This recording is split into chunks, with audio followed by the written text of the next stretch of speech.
Bienvenido. En este apartado vamos a ver cómo se configuran los distintos recursos o actividades al momento de trabajar con grupos. Ya hemos creado los grupos, los hemos definido, hemos identificado en nuestro curso a través de la opción de configuración del bloque administración que vamos a trabajar con grupos. Ahora vamos a ver cómo se ve cada uno de estos recursos. Vamos a activar edición y vamos a observar que en este caso los recursos no tienen la opción de trabajar con grupos. Fíjense que no aparece el icono que representa el trabajar con grupos.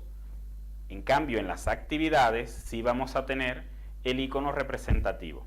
Si aparece en este caso una sola persona, pues eso indica que no hay grupos. Si lo selecciono haciendo clic, van a aparecer dos personas que me va a indicar que vamos a trabajar con grupos visibles. Y si vuelvo a hacer clic nuevamente, en este caso va a aparecer una persona con su media sombra y nos va a indicar que vamos a trabajar con grupos separados. Si quiero volver a no trabajar con grupo, puedo presionar clic nuevamente hasta que llego a la forma original. Esta es una manera de configurarlo. Otra manera de configurarlo es al momento en que estoy creando el recurso o editándolo, a través de la mano de actualizar, vamos a tener un bloque destinado a los ajustes comunes del módulo, donde podemos seleccionar el modo en que queremos trabajar con grupo. Recuerden, de cara al estudiante, la asignación de grupos separados o grupos visibles siempre va a estar en función de la respuesta generada por ellos. Y, como no, va a estar comprometida con el tipo de recurso en que estamos manejando. Por ejemplo, para el caso de las tareas por sí mismas, su manera de funcionar es que el estudiante envía una respuesta y no es compartida con otros estudiantes, sino es revisada o asignada directamente al profesor. En este caso, el que nosotros asignemos o no el modo de trabajo de grupo, de cara al estudiante no se ve afectado, ya que el comportamiento para él será el mismo. Es decir, se coloca una tarea, el estudiante responde esta tarea y la emite al profesor. No hay posibilidad de que la respuesta sea vista por otros compañeros. Lo que sí va a tener la posibilidad el profesor de realizar a través de la asignación del grupo es que una vez que esté calificando, esta actividad va a disponer de un filtro o una vista de cada uno de los grupos. Es decir, si él realiza una asignación para el grupo 1, pues él va a tener la posibilidad de calificarlos únicamente a ese grupo. Siempre con la posibilidad de calificarlos de manera individual. Y guardo los cambios. Si yo quiero disponer de esta utilidad, de que yo pueda obtener diferentes vistas de los estudiantes en función a la pertenencia de los grupos que he creado, pues debo configurar ese ajuste en cada una de las actividades que sea de mi interés. Fíjense, si voy nuevamente al módulo de calificaciones y trato de calificar una tarea donde no he asignado grupos, no voy a disponer de ese filtro o de esas vistas. Fíjense que acá en la tarea 1 no dispongo, por lo tanto tendré que hacer una corrección pues individual de cada una de esas actividades. Esa sería la diferencia. Recuerden que tendríamos en este caso dos niveles de asignaciones de grupo. Puedo realizar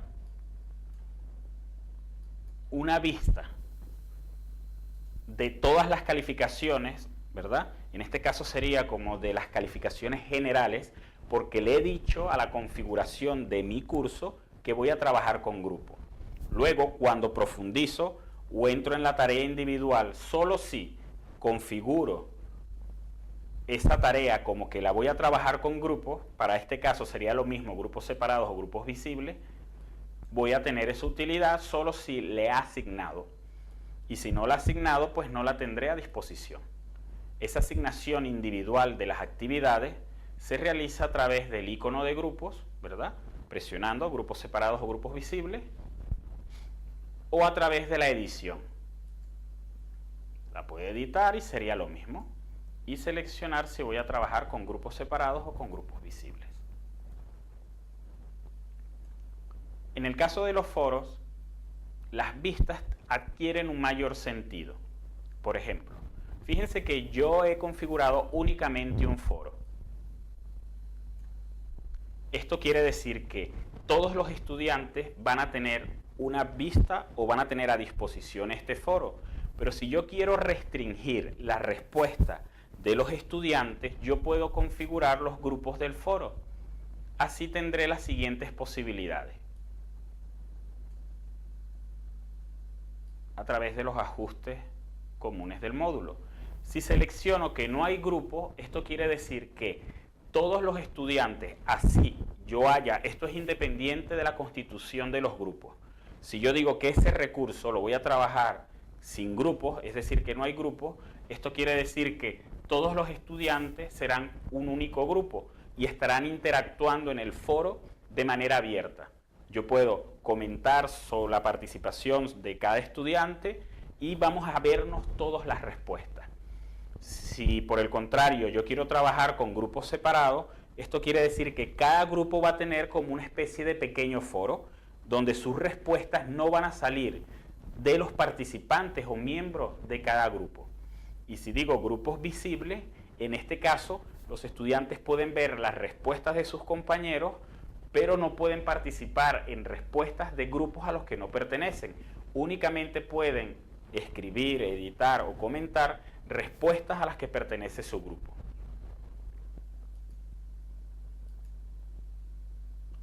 Al momento que yo esté revisando la información generada en un foro,